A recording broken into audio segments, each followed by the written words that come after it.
Good afternoon, good morning, good evening, wherever you are. I'm Nishan from East China's Shandong province in a place called Nishan.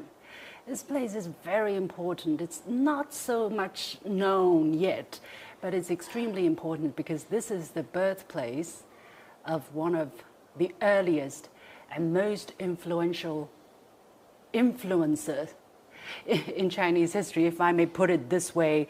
Yes, this is the birthplace of Confucius. He was born here in Nishan in East China's Shandong province 2,576 years ago. So today we are here in Nishan in a beautiful building. You don't see it. I hope you can imagine there is a beautiful mountainside, lush green with a reservoir in front of it, and there's a huge statue of Confucius right in the middle of the setting, and this building is really spectacular. We are in this hall with some very distinguished scholars, but who have promised to not to be so scholarly today because we're going to talk about philosophy, Chinese wisdom, but it's not the same, the usual kind of discussion on Chinese wisdom that you will normally hear. We want to make it interesting, personal, and why Confucianism matters still for China, for the Chinese people, and for understanding how today's China will interact with the rest of the world. So we're going to have a live streaming of the topic of Confucianism, especially when it comes to education. So directly having to do with you, young people somewhere in the world, about education and also about family relations, how we are going to treat the elderlies, our parents in the family, and how do we take care of our mental well-being in an era when there is so much of information, so fragmented, sometimes we're just having enough of it, right? All of that. Is Confucius still relevant? Can he still help us? That's what we're trying to discuss today. And I'm extremely pleased to come to you from Nishan on the social media platforms that you're watching.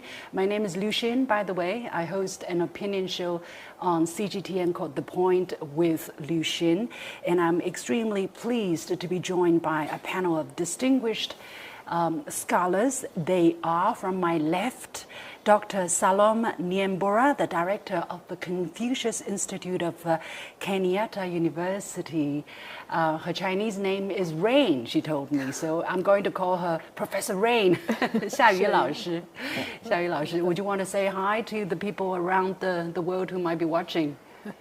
Whichever camera, maybe this camera in front of you. Okay, good afternoon, good morning to everyone who is watching us. It's a pleasure for me to be here, and I hope that you're going to learn from this panel. Thank you. Thank you, and welcome to the panel. And sitting next to her left, distinguished Professor Roger Ames, a humanities chair professor at Peking University. I just found out some of the panelists today here are actually his student. So, and we call him An 老师, An 老师, Professor Ames. Yeah, welcome. Thank you very much, Lucia. Looking forward to our discussion. Likewise. Professor Li Jifeng, to An 老师's left.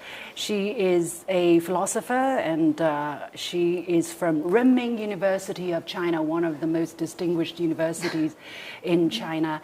And I really look forward to hearing your experiences, because it's rare that we have a Chinese philosopher who speaks excellent English, right? Who are able to share the story of Chinese philosopher and wisdom to an international audience. So would you want to say hi to our audiences here? Hi, my name is Stephen. Thank you very much for the invitation here. I'm looking forward to have wonderful discussions today. I hope you will enjoy it. Yeah, thank you. I'm sure they will, I'm sure. And last but not least, Professor Jae-Yun Son, who specializes in history, including Chinese history, Asian history, and who's a scholar of Confucianism, who's now teaching in McMaster University. Yeah, welcome. So very good to see you. I'm extremely honored to be here. The first time I was here is about 30 years ago. I made such a dramatic comeback unexpectedly. I'm so very privileged to be here. Thank you. Well, welcome back to Shandong province. So last time you were here was 30 years ago. I was a college student 30 years ago. Wow. I traveled on my own to pay respects to the great teacher, that is Confucian. Wow. Well, time certainly hasn't left any mark on you. Thank you so very much. You're welcome, you're welcome. Okay, our discussion today will consist of 3 parts. First of all, we're going to talk about education, and then we're going to talk about how do we take care of our parents, or vice versa, you know, how should parents approach their children? And the last but not least is about mental well-being in this fragmented world. We want to keep it within 1 hour, and I want to start actually with Professor Li Jifeng and Professor Song, if I may, because you come from Confucianism-dominated societies, I mean Chinese and the Republic of Korea, South Korea. What was the first experience you had that you are aware of Confucianism? Wow. Yeah, it's a big question, I know, because sometimes we grow up not being aware that, you know, we're steeped in this environment. So share with us each a story first. Who would like to start first? I was born and raised in Seoul, Korea. Okay. My family is deeply Confucian. It goes back in time. My great-grandfather passed the Jinsi examination and became one of the scholars in Seonggyungwan University. So that tradition came down to me. My father often cited the phrases from Confucian analects. If I make a mistake, he would say, Confucius says such and such, and you should never do that once again. Okay, that's what he said. And then I think I was about 14, 15. I read Confucian analects out of curiosity for the first time. In Korean? No, in translation and Korean at the same time. We studied classical Chinese, starting from the middle school. And I found it really extremely interesting that it begins with a sense of pleasure. Sense of pleasure. Pleasure. To study and at 2 times practice what you have learned is not a pleasure. It doesn't really chastise me, but to learn is to enjoy something, to actually feel the improvement that I make through the arduous process of learning. So I thought it was very interesting, and it was very appealing to me in many ways. So I entered college, I began to study Confucian classics. Yeah. Professor Lee? Actually, this is not a question for me because I was brought up here. I was born in Shandong province, actually not very far from here, Ningyi city. Wow. So since I was very young, I know everything about the classes taught today. I don't know whether Professor Ames, do you remember when I was studying in Singapore, you had a conference there, and you asked my name, Jifeng. I just stand up directly. You ask, oh, you see that is from the Asian country, that is from China. Students always acting that way. I think students stand up when they are talking to the when teachers. He called my name, I just stand up. Yeah. I think this is kind of a respect our teachers, respect the way, 尊师重道. I think this is deeply in my heart. So let's test it. Jifeng. Yeah, please. Indeed. When teachers talk to us, we have like a natural sense of awe. It's like if we don't stand up, we feel like, oh, 太不敬了. It's like something so bad that we're doing. It's deeply, you know, in our blood. Yeah. But An 老师, Professor An, actually, we haven't really talked about how wide Confucianism has spread, you know, because Confucianism is not just about Chinese society, Chinese people, as we learned from Professor Song. Tell us a bit, the spread, the scope of the influence of Confucianism. In 2013, at Seonggyungwan University, the Confucian University in Korea, we had a preparatory meeting and established a world consortium for research in Confucian cultures with an S. And we had Korea, China, Japan, Vietnam. And so that society now is 10 years old, with the most recent conference being in Ewa, the Women's University in Korea, with the idea that these different Confucianisms, they're not the same. These are the product of different East Asian cultures, but that these Confucian cultures are an important resource for a changing world culture. And so the idea was to bring these cultures together, bring non-East Asian scholars together, and to look at Confucianism as a resource. What's the percentage of people of the world's population, would you say, that have, grown up in an environment that's deeply influenced by Confucianism? Would you have an estimate? Yeah, I would. I mean, if you think of the Chinese diaspora, I mean, Vancouver now is Chinese. The third language in Canada is Chinese language. Think of Southeast Asia. What it means to be Chinese is not simply a passport. It's a cultural identity. My Tongbao, my countrymen in Canada who are Chinese Canadians still really are, care about being Chinese. So I would guess maybe a third of the world's population, something like that. A third of the world's population. So that's really influential. Yeah. It's really influential, and it's and I think that the influence, the attraction of that group of people, of that culture, has been growing over the past 10 or 20 years, if I can say, especially. And that's why there's growing number of people who want to study Chinese. I understand. Xiaoyu 老师, tell us a bit about the situation in Kenya. How many students are there in the Confucius Institute in the university, in the Kenyatta University? Okay, maybe before that, let me say my first interaction with Confucius was 32 years ago, because in Kenyan universities, for you to study as a teacher, we had to learn about Confucius. So that was my first encounter with Confucianism. And now in the Confucius Institutes in Kenya, we have 4 of them. And in my university, which is Kenyatta University, we have over 400 students who are learning Chinese language. Wow. Yes. Yeah, that's.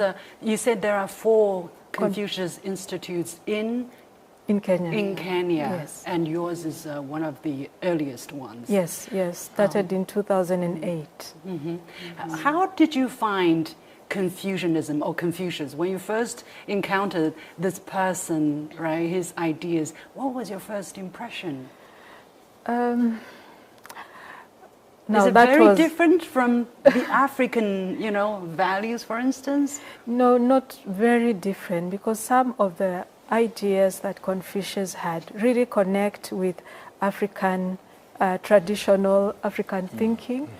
For instance, Ren, when you think about humanness, benevolence, we have a concept called Ubuntu. Ubuntu.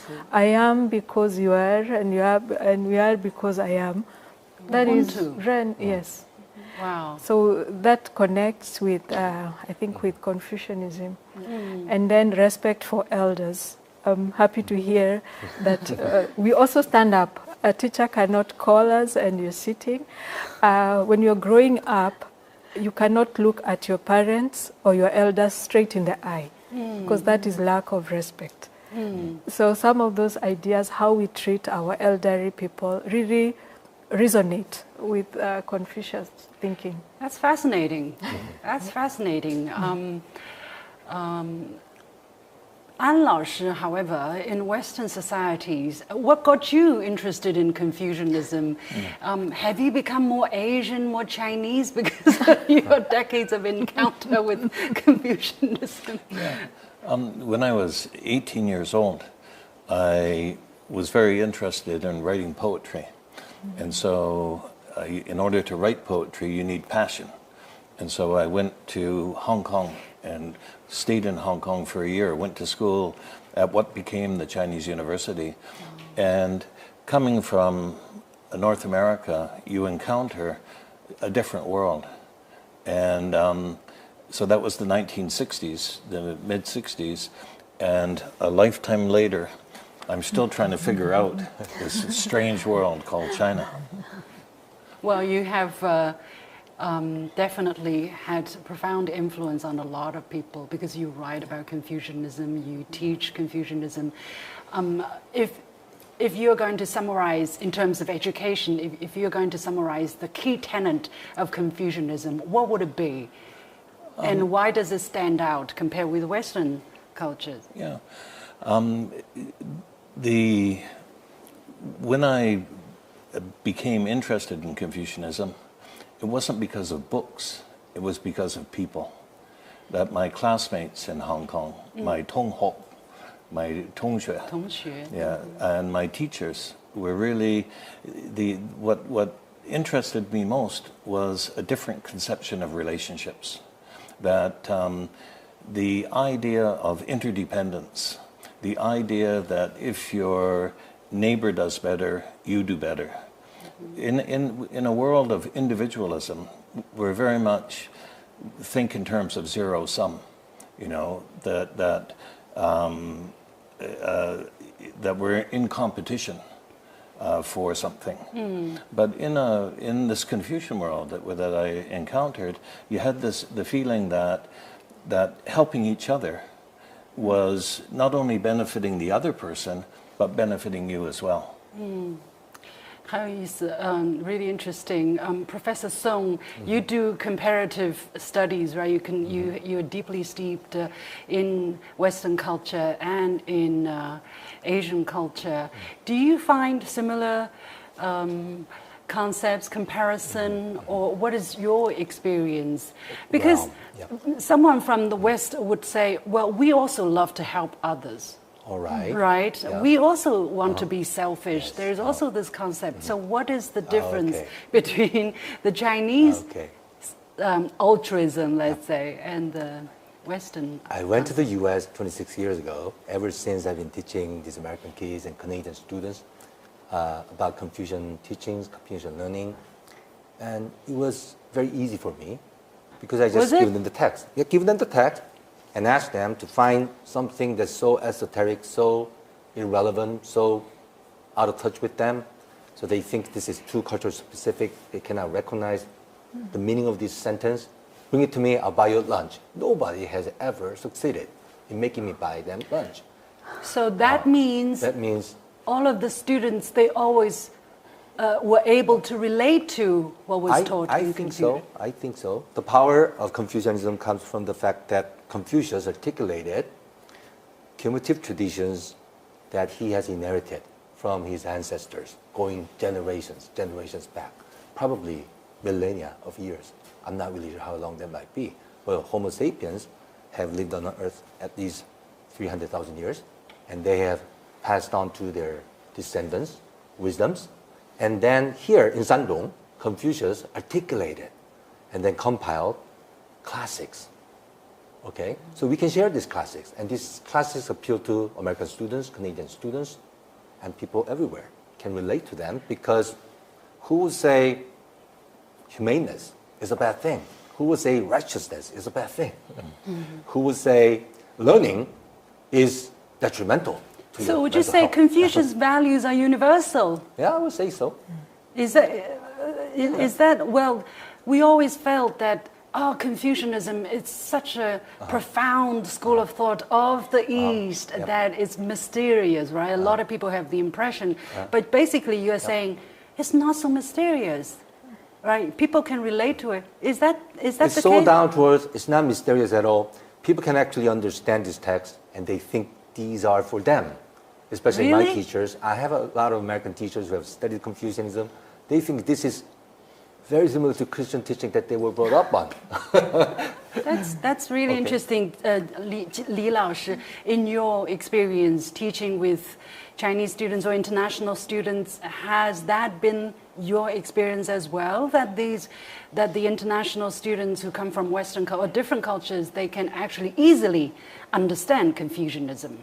Yeah, I think especially when we teach about the concept like benevolence or humanity, we have different translations there, but 人, I think everybody can catch up with this word very well. We know how to care for others. We know how what to do care they about find others. difficult to understand? Is there something that they find difficult? Because we always say Confucianism is unique, right? There is something unique about it, something profound about it. Have they raised some common questions to you, or yeah? Yeah, according to my understanding, whenever we talk about New Confucianism, they felt something that is very difficult there because they don't know much about our social background. They don't know much about our history, culture, all those kind of things. But if we just explain the essence there, I think they can catch up with it very well. Yeah, because we can feel it, right? We know how to care for others, how to respect others. We know this, but we don't know why, the reason.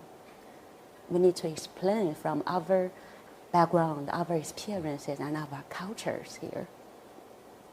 This is very refreshing to me, Professor Ames. Do you know, I'm a little confused actually, because I always thought Confucianism is very profound. You know, it's a big subject that actually, according to findings, a recent survey carried out by CGTN and Renmin University of China, a lot of people think they don't understand Chinese culture, and they're unable to understand values, philosophy. It's something that's very alien to them. So basically, is there a big misunderstanding, it's a big myth that the Eastern culture is rather approachable? And to be able to understand it, what do you have to do? Yeah. If you think of Western philosophy, Kant, you're really, this is heavy lifting. This is abstract and difficult and interesting, but profound in the sense of intellection. But when you think of Confucian philosophy, Confucian philosophy is about family. It's about friends. It's about, and where it becomes something difficult for Western people, I think, is the idea of ancestors. One thing about the Chinese tradition that is not part of Western culture is the importance of the past in the present moment. A Chinese past is not past. A Chinese past is now, is right here. The idea of if you think of ancestor worship, if you ask the question, where did Chinese language come from? Where did Hanzi come from? It came from communicating with the ancestors. And so the idea of qin, the idea of family feeling, is more fundamental to human beings, all human beings, than thinking, than reasoning. That we from the time that we're born, in our relationship with our mother, in our relationship with the family, we have this family feeling. So it's a kind of shell. It's a kind of family reverence, a feeling of family. And that's as true in Kenya as it is in Canada, that we care about it. And so we overlap. But then there are some things that are really very different, I think, in Confucianism. I think ancestors would be one thing. I think the centrality of Li, of a kind of ritualized life. This again is, every culture has Li. Protocols, can you say? Right. Ritual, Right. Ritual, well, It's not the same. It's not the same. How things, well, in a Western society, in a royal banquet, for instance, you would have strict manners as well. Who should be seated where, how you behave. Isn't that similar as well, or not the same? No, Li has to do with Jifan standing up. Yeah, the ordinary sense. Ordinary, living a life a certain way. And the idea of deference, the idea of deferring. Like when you think of Confucianism, Confucianism is And where it is different from Western altruism. Altruism is the ethics of Jesus. You know, it's to do unto others. Jesus says, love your neighbor as yourself. Right. But the Confucian tradition is love your neighbor as your neighbor.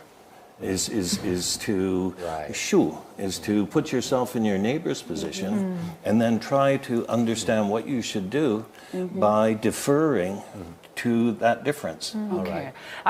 This is getting into the abstracts, I know. It's very difficult when we're discussing Confucianism that we try to make it tangible. We try to make it easy to understand. But still, I think we need to ask the difficult question and have those thoughts. But let's come back to one aspect that is very tangible for a lot of people who are interested in Chinese culture, which is learning Chinese language.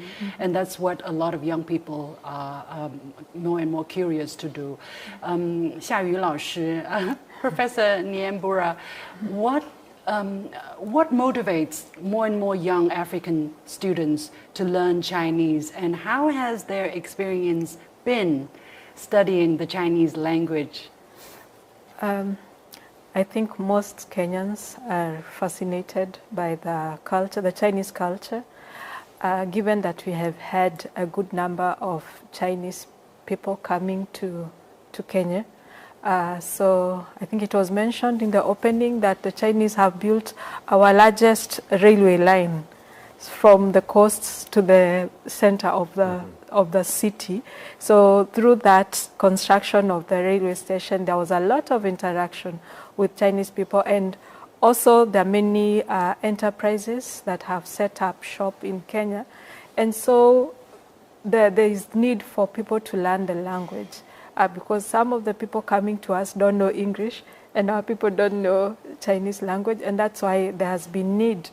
Actually, in the last 5 years, there's been a lot of increase in the number of people who are interested in Chinese language. So for the jobs, for the culture, for business, we have almost three flights from Nairobi to Guangzhou every week. So that's a lot of business that is coming in. So all these business people coming from Nairobi want to come and interact with the Chinese people they're buying goods from. So there's that. The experience is that we find our students really enjoying the interactions with Chinese teachers who come over to teach. They easily learn the music and the dance. Really? Chinese music? Yes, yes. What kind of Chinese music? Traditional or traditional? Even popular. They've been Popular dancing, and we have had several students coming over. Our partnering university is Shandong Normal University. So Shandong Normal University has hosted over 300 of our students from Kenyatta University, and some of these have come back home and they're doing incredibly well. Some of them are even our teachers in the institute. We've had competitions like the bridge competitions. So we also work with... To see who speaks Chinese better. Yes, we work also with primary schools and secondary schools. So you'll find... In Kenya? Yes, you'll find 7-year-olds, 6-year-olds learning Chinese language and very fascinated. We have 2 brothers who came to us who are very proud of, because these are 2 young brothers. During the COVID season, they taught themselves Chinese from YouTube.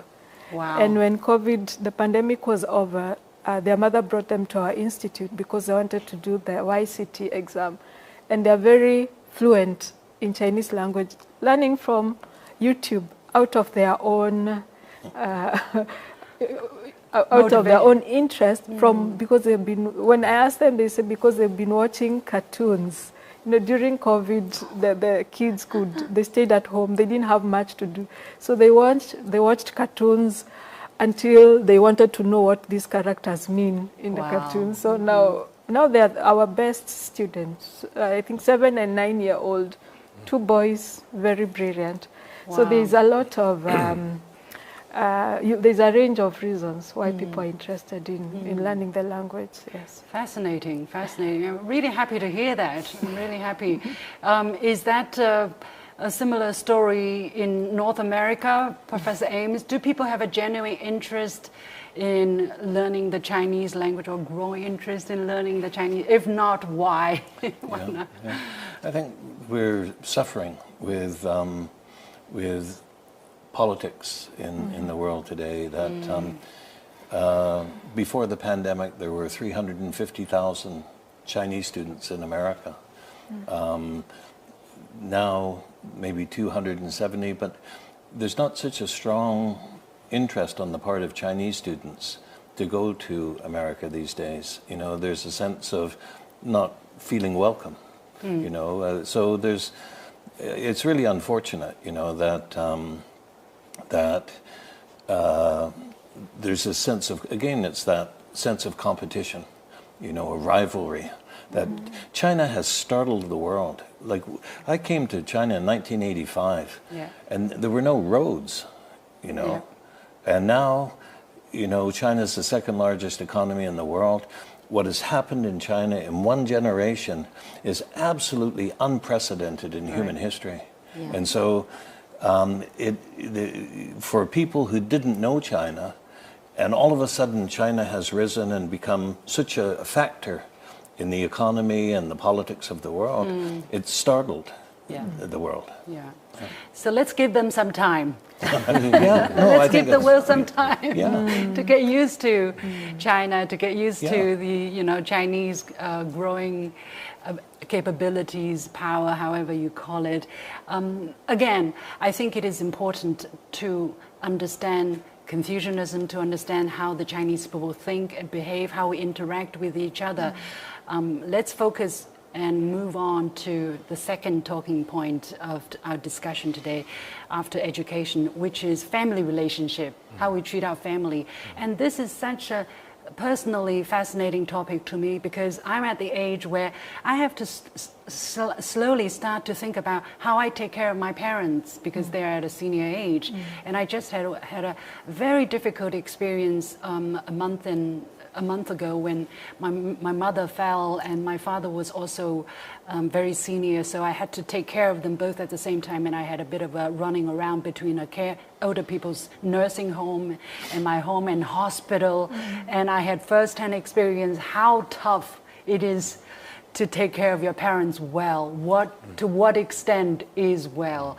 And we're going to talk about, just now one of the panelists mentioned the word xiao. I think Professor Song, you mentioned it. This is such a fundamental, I would say, fundamental emotion about the Chinese culture, about Confucianism. Can you help us understand this word, first of all, from your perspective?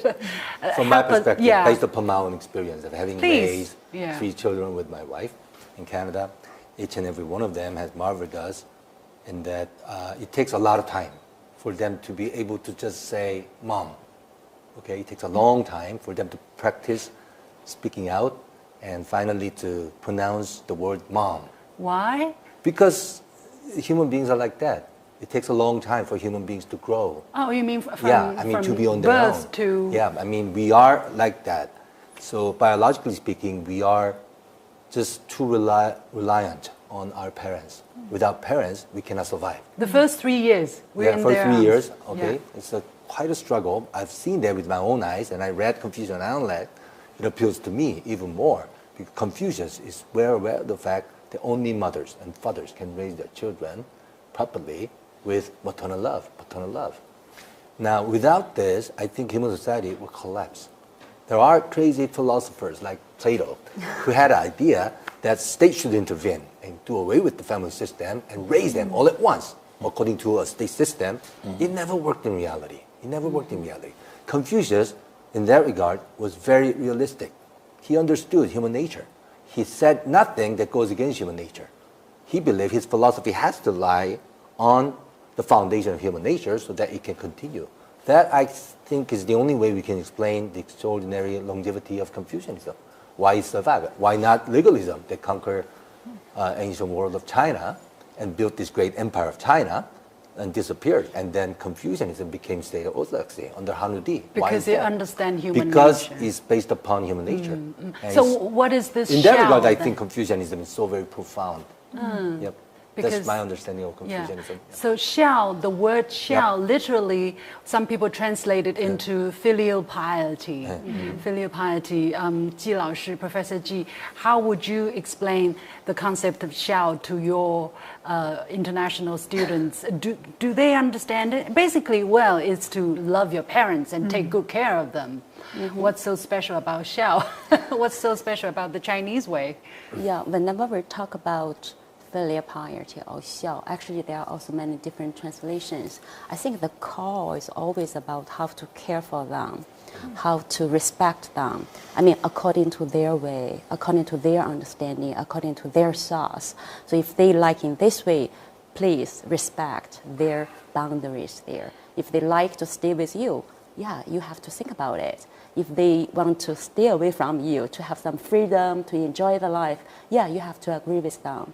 I think this kind of respect is very important. So in modern world, it's not necessary to say, oh, you have to keep your parents stay with you in the same house, in the same district, or anything like this. You have to show this kind of respect, to listen to them, to listen to their desires. Again, this is a new, this is refreshing to me because normally when people talk about xiao in the Chinese concept, when parents say you need to be xiao, it's like you need to take care of me. You need to take me into your home when I get old and not send me to some nursing home. But basically you're saying respect your parents' will. Yeah. How they want to do that. If they don't have the sufficient economic support, then you have to take care of this. I mean, actually, this is not only a family issues.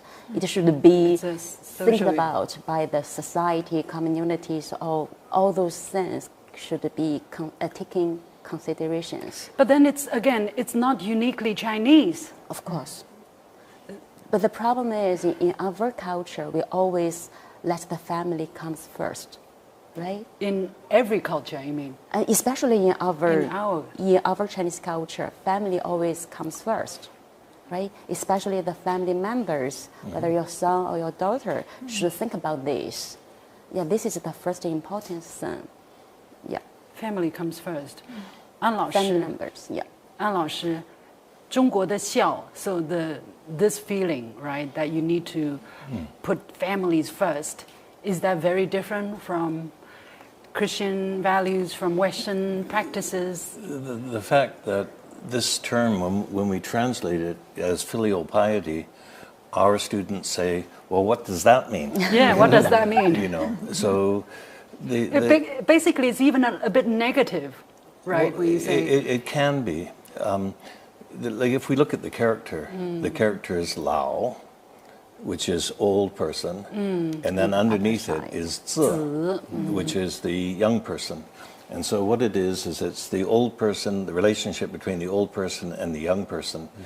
And I think when we locate it within the Chinese context, you have the importance, the centrality of family, but the centrality of intergenerational transmission of what it means to be Chinese.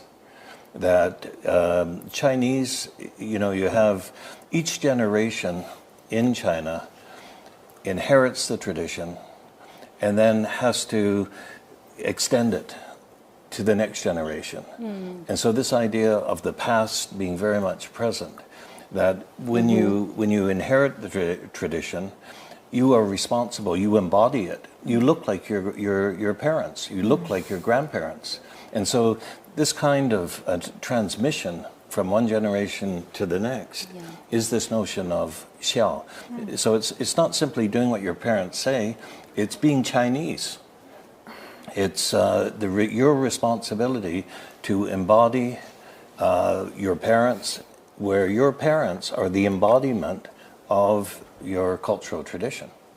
Wow, it sounds very profound, and it's actually a much heavier responsibility on us.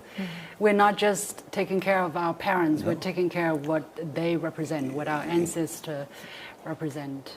Wow, I never thought about it this way.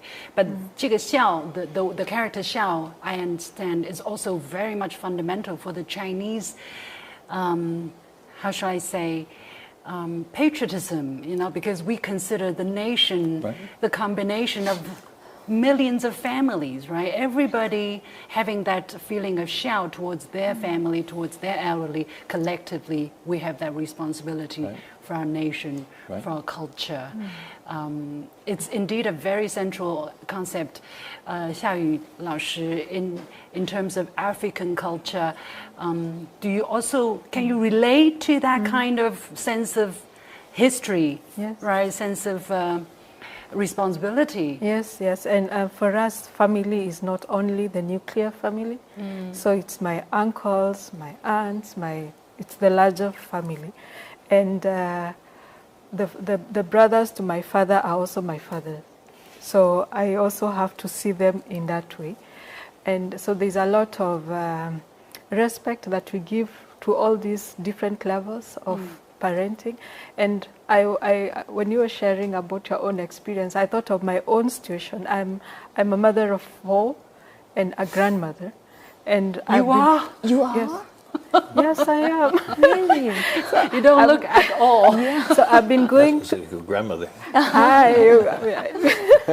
So I'm going through that process of realizing how important it is for me to listen to the will of my parents. So I've been through the seasons trying to show It's interesting how she talks about listen to the will of her parents. That sounds like Chinese to me. Yes, I'll give an example. When I go home to visit my mother, I don't just start cooking. I have to ask her what she wants.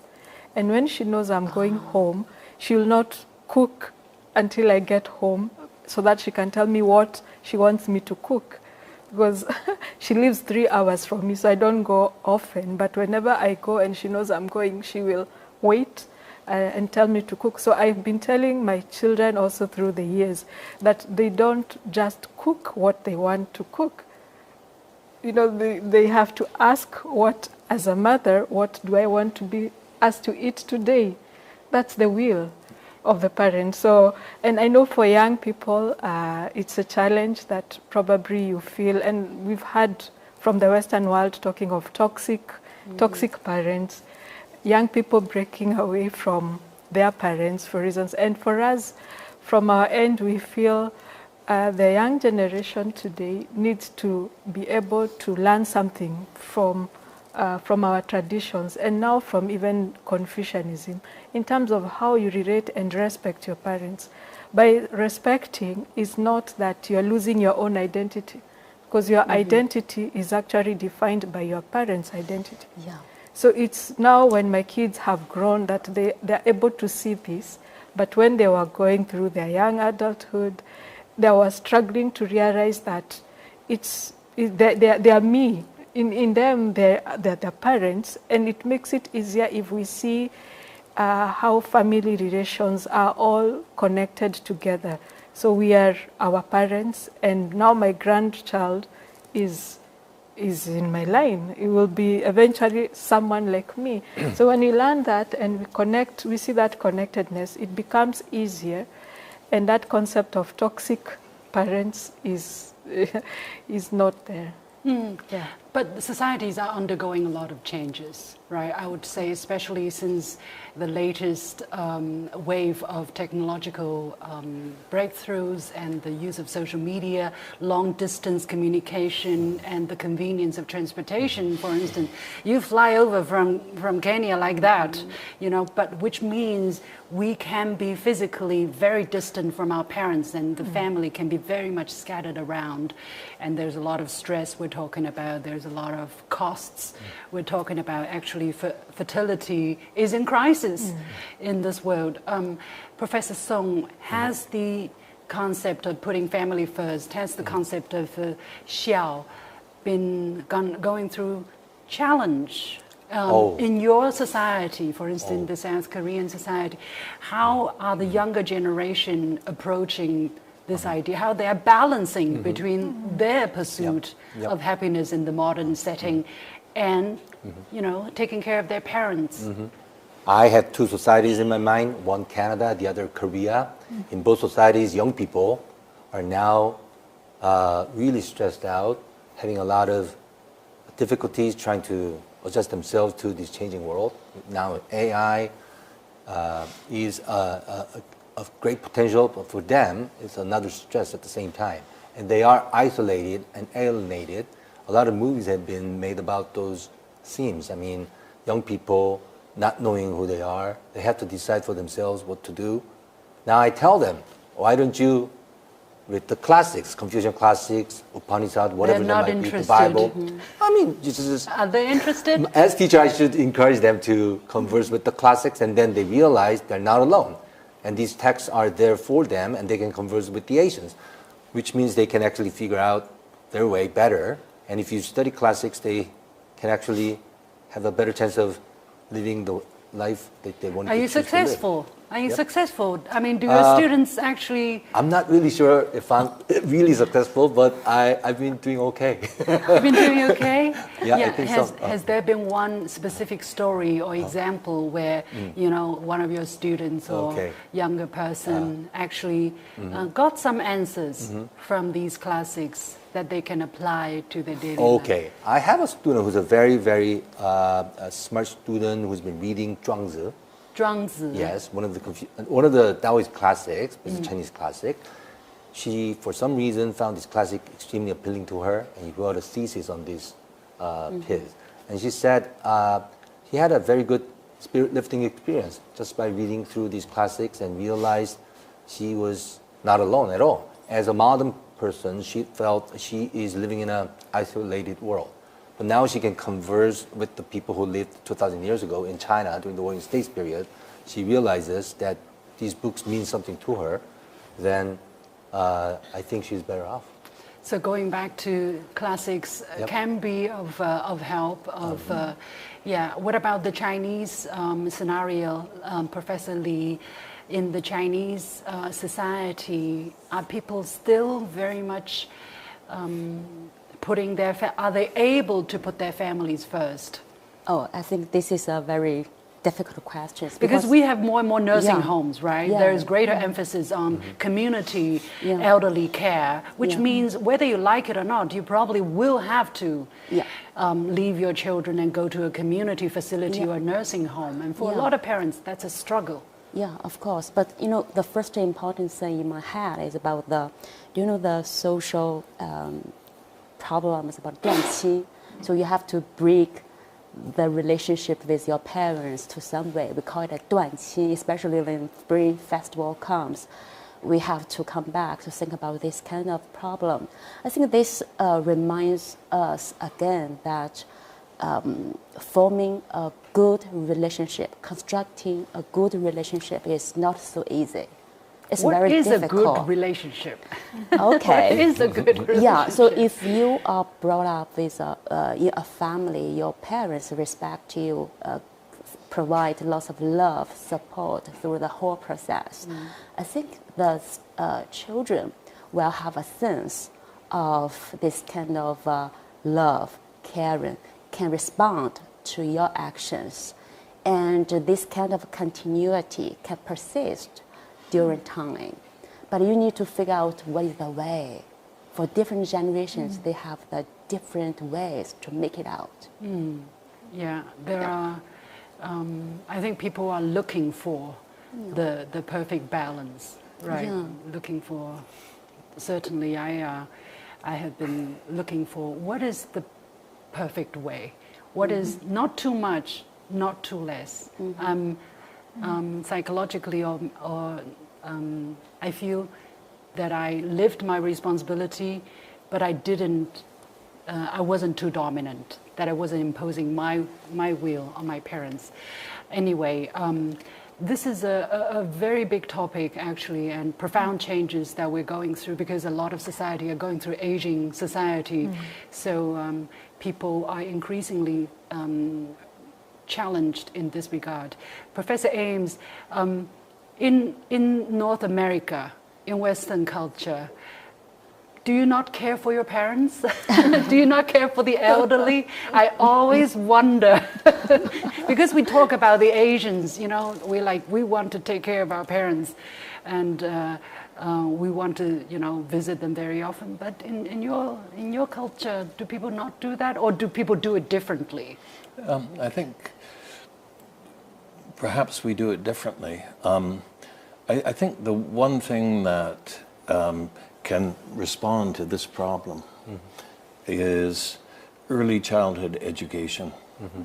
That, if a child is not loved in the first week, the first month, the first year, then that child becomes socially problematic. And so the importance of strengthening that family feeling at the very beginning. My wife was the director of the largest preschool in Hawaii. Wow. And that is where we have to make a difference in our time, I think. That by the time a child is older, then it's too late. And it works in both directions. Like if you are able to strengthen that relationship when the child is very young, then the problem of what happens in the relationship between the child and the parent later on in life becomes less problematic. So it's not a one street, it's not one way scenario. It goes both ways. Both ways. The xiao is not just about taking care of their parents, but also for parents to love their children. Absolutely. Since the very beginning. In the character itself, you have that. Like you have xiao, but you also have jian.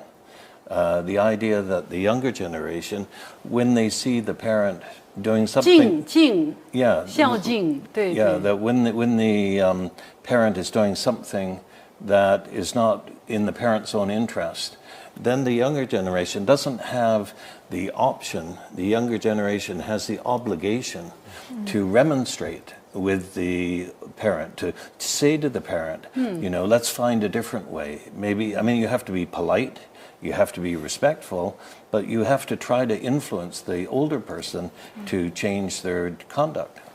And also in Chinese saying, we have 父慈子孝. 父慈 always comes first, right? It's and not then we can one talk way. about. It's not one-dimensional. Yeah, so we have to talk about the respect first. And it's not absolute obedience. Yeah, of course. Yeah, it's you have to talk to your parents, but you find the right way to do it. Yeah, Yeah, right. instead of a direct confrontation. Yeah.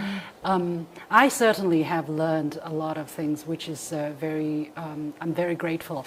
And then we come to the last talking point, which is about mental well-being, psychological well-being, which is a bit of a taboo subject, I would say, but it's a big issue. A lot of people are, for instance, that student you had, Professor Song, who found solace in reading Zhuangzi. I think her problem is not unique, is actually quite well spread. How does Confucianism help? Does it help young people today who are not reading so much classics, who are not looking into history so much? Well, I should say, just to try to restore Confucianism is not going to work at all. But we can actually learn from Confucian traditions and develop some ideas to help these people. Then young people today are isolated, they're alienated. Some of them are left out of their social community. Yeah, they feel rejected by their peers. They come to me and talk a lot about, the kind of psychological struggles they have to go through these days. They're under stress. And when they read this book, when they talk about the ancient times, it's an escape from this immediate reality of their own. So I think we can actually, this intergenerational conversation really helps them to find their ways and get Are there specific teachings from Confucianism that really can... One of the courses that I teach at McMaster University is called Chinese Intellectual Traditions. I love the course because I get to talk about their problems. Not only try to convey what I know from reading, but we can actually talk a lot about our own communal experiences. And these can provide us with a very good channel to which we can actually talk about our common problems. Because these books are not about teaching people how to get some quick information. Is about cultivating yourselves to become better individuals. And Confucius started from a very humble beginning, and he just told the whole world that he just studied all his life to become probably the sage that he was. Okay, so that Confucius is a model Confucius is for, not, for these students. Yep. and Confucius was not always successful. No, he was not. He was a failure as a political activist. Yeah, Yep. he traveled, right? Yep. His idea was his story was he wanted to be, he was a high-ranking official, and then he lost his ranking, and then he traveled all of these different states, you know, the different states, and he tried to promote his thoughts, he tried to promote his teaching, and he failed. Nobody took his thoughts in. And then he had to come back to where he was born, and 3 years later he died. 夏雨老师, do you think Confucianism can provide some keys to the problems that young people face today? Has there been such an element to the teaching that you carry out in Confucius Institute? I think Confucianism values are very important today, starting with the golden rule that you do unto others what you want done to you. That's about justice. I think if we're able to learn and put ourselves in the shoes of the other and appreciate them, then young people will be able to have more connectedness and more bonding if they learn that value. The other values for me that are important are on wisdom. The value of practical wisdom, learning what is around you and learning what you need to do, because this is the era of technology. Young people are on social media. Some of us are not very keen on social media. So I don't know, young parents, maybe they have to start parenting on social media. You know, how do you reach to young people? That's our challenge in Kenya, because they're in a space where we are not. And they need us. So if the young people, if we can send messages of Confucius through the platforms that they are in, and if we can even have, using AI for instance, using simulations to teach about stories that are teaching on how to live, how to cultivate your being, how to be self-conscious about yourself and your environment, then I think young people will be able to connect with who they are and with their societies, even given the technological advancement that is happening. They're not alone. They're not alone. Yeah. Their problems have been experienced by Confucius 2,500 years ago. Okay. Yes. And I'm really happy that we have received some comments, questions from the social media. So I'm going to read out some of them and ask our panelists to each respond to one of them however you want. Not all of them are questions, but some are comments, but we'll go one after another. So from let me see, from YouTube, Madeline G asks, law ensures order, but benevolence guides the spirit in which laws are applied. Laws have boundaries, while benevolence brings compassion, understanding into policy making and justice. It's a comment. It's rather profound. Professor Ames, do you think she took away something from this discussion? Absolutely. The key words? Yeah, I think like one of the things that we find in the Confucian tradition is a tension between rule by law and rule by person. And so social justice in a Confucian world is not following some objective law. It's not the commands of a transcendent God. That justice has to do with both thinking in terms of general values, but at the same time taking particular circumstances, particular people into account, taking history into account. And so it's that circle. You can't get justice by simply applying objective laws. Each circumstance is different. And so if we're going to achieve justice, we need both. We don't need to choose between impartiality and partiality. We need to include them both. Holistic. And it's fluid. Would you say fluid Absolutely. as well? Yeah. Thank you, Professor Ames. Another comment from Rabun Fayal. on CGTN's app. It says, which Confucian classics do you recommend for us? How can we learn and practice Confucianism in our daily life? Who would like to answer that question? I think I have something to say to that. I have had many Chinese friends. The first time I found China was about 30 years ago, exactly 30 years ago. And ever since I've been connected with them.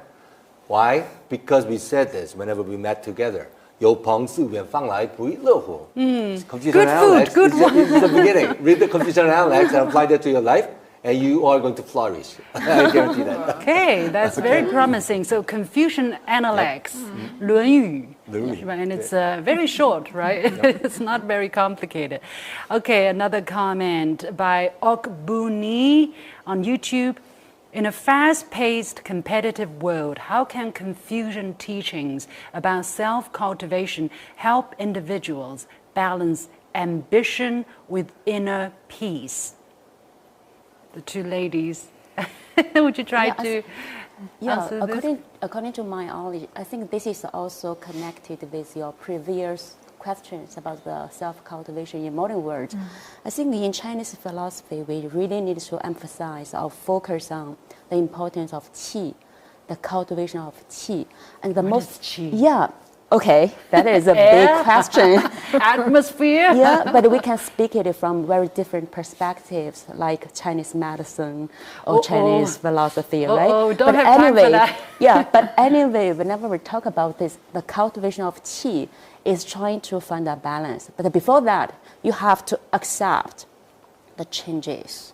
Changes is normal. You have to accept every change in your life, to know how to accept it, to know how to stay with it, to know how to keep peacefully together with it, and then you can flow with it very well. I think this is a very important step. While still pursuing your ambition, right? While still pursuing the changes you want to Try to learn how to wait with the qi in your body, just like But qi. it's not passive. It's not course. the same as being passive. Of course. Yeah. Did you want to add Yes, something? we have a saying in Swahili, mwacha mila ni mtumwa. The one who leaves their cultural heritage, their culture, is a slave. So I think even The when one who lives... who abandons their culture, their cultural heritage, becomes a slave. Oh. So I think for young people, even when you think of self-cultivation, don't forget where you're coming from. You have to keep rooted, otherwise you get lost with the ambition. So looking into Confucianism itself is a way of self-cultivation. One last comment or question from He Xu on Facebook. I'm a Chinese living in New Zealand. How can I introduce Confucianism to my friends there? Who would like to take this up? Any suggestion from our Chinese friend, from our African friend, a Korean friend? Maybe one thing would be if she can look out for Confucius Institute nearest to her, because I think in New Zealand there is a Confucius Institute.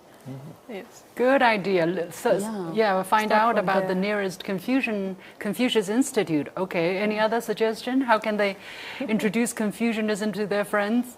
Professor Ames, you want to wrap up by sharing with your thought? One last tip. I would just follow Professor Song's suggestion, and that is to read the texts themselves and understand them, come to understand them, and then live them in your relationship with your friends. So Confucius Analects. Right.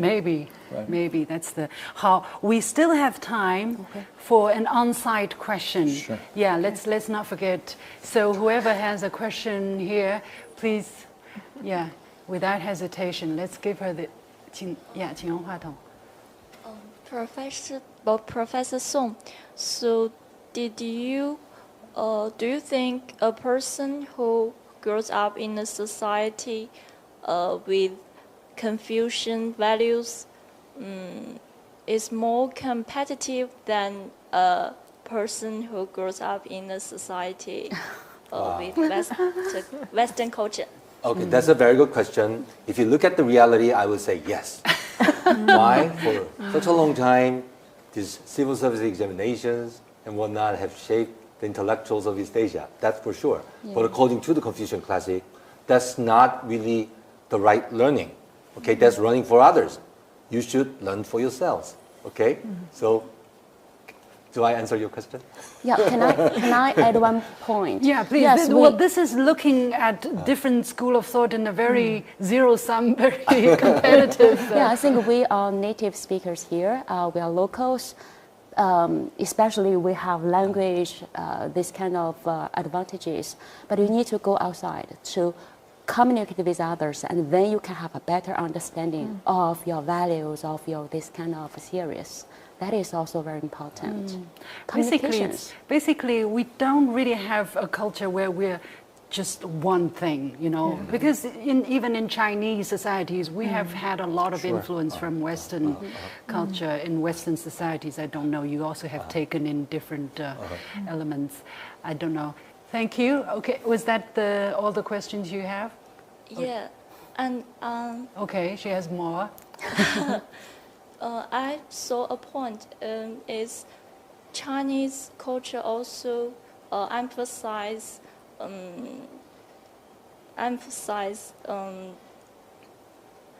competitive, but we emphasize that. Do you want to say in Chinese? Maybe I can help translate. Or do you want to? Collective success, and Western culture, they emphasize that individual achievement.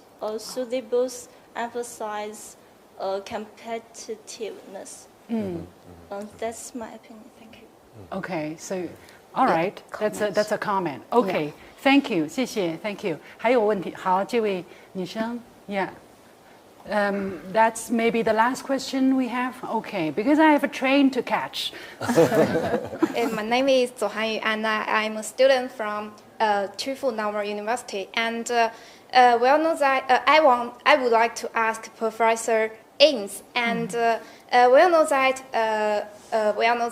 the Confucianism emphasizes the harmony in relationships, but at certain occasions. I have to deal with or even cooperate with someone I don't get along with. So what should I do to achieve the harmony with someone doesn't like me?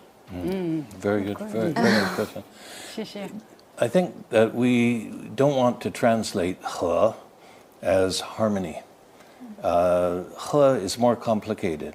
What you have in Confucianism, you have the concept of getting the most out of your ingredients. Think of Chinese cooking, Chinese menu. Think of the idea that family is the governing cultural metaphor, because family is where you give everything that you've got. And so the idea of Confucianism in your relationship with somebody that you're having trouble with is you have to make the most of it. You have to get as much as you can out of that relationship. That he has tensions. Music has tensions. Guitar is all about tension, you know. And so the idea that there are tensions in relationships, what you need to do is you need to play the best music you can with the friend that you don't get on with. Wow. Beautiful. Thank you. Thank you. Beautifully put. I really learned a lot, and it's very imagery. We have to leave it there. Unfortunately, time has run out. It's been, 1 hour and 1 hour and 10 minutes. Thank you so much for our panelists. One more round of applause for, for Dr. Xiayu, Dr. Niambura from Kenyatta University, Professor Roger Ames, Humanities Chair Professor from Peking University, but with the University of Hawaii for a long time, right? You're still with University of Hawaii? No. Not anymore, okay. Chair Professor a humanities chair professor with Peking University, Li Jifen from Renmin University of China, and Jae Yun Song from McMaster University, but originally from the Republic of Korea. Thank you so much. I have personally learned a lot. It's been a great pleasure. Yeah, thank you. Thank you. And many thanks to all of you who have been watching this program, watching this broadcast. I hope it has been useful and engaging. See you next time, and stay tuned to CGTN. Bye-bye. Thank you.